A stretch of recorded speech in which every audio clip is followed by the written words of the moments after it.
I've said for some time that politics is not about personality but about policy. You hear people say, well, look, I don't like Dutton, he looks funny, he won't relate to the electorate and all that nonsense. I'm saying forget all of that and let's see what the Albanese government is doing on policy. Now remember, Albo said 97 times before the election he'd get the voters a reduction in their energy bill of $275. You know what that has come to. Albo's a nice bloke, that's not the issue. Dutton is a tough cookie. We live in tough times. Give me the tough bloke every day. Chalmers, the Treasurer, has been there for 5 minutes. He gives no indication that he either knows what the problems are or how to fix them.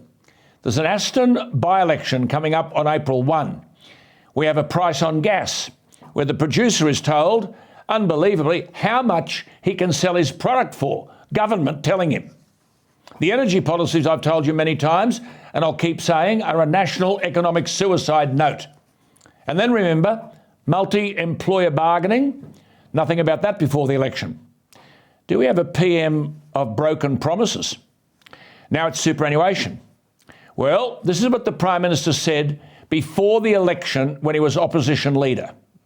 We've said we have no intention of making any super changes. One of the things that we're doing in this campaign is we're making all of our policies clear. Is he serious? No superannuation changes.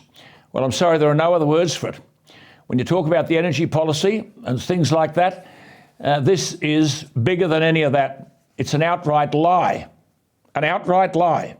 There will be no changes to superannuation. Now, as I said, you talk about energy policy and The Voice and multi-employer bargaining, and you say to yourself, particularly on energy policy, are these people on something?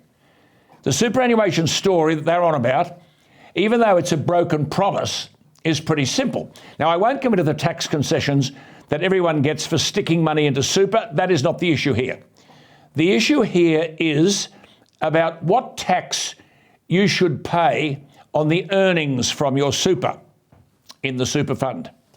If you've got a super balance of 1.7 million, and not many have, up to 1.7, then what you earn on that is tax-free. And any earnings on a superannuation amount above 1.7 million are currently taxed at a concessional rate of 15%.